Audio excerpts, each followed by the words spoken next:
Të dashur shqiptar, sot djalli po përpiqet të haj akullore.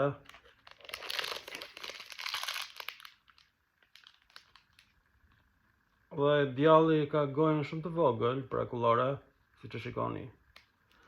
Megjithatë, ai nuk ha dot akullore, por djalli në fakt jeton midis nesh.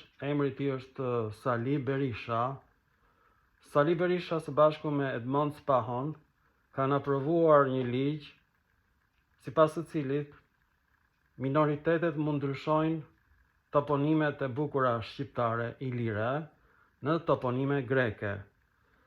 Dhe emri i fshatit të bukur Dritas është zëvendësuar me emrin grek Fanari.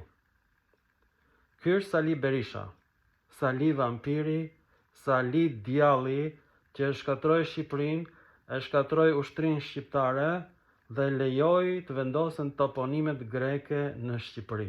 Mallkuar qoftë Sali Berisha, brez mbas brezit.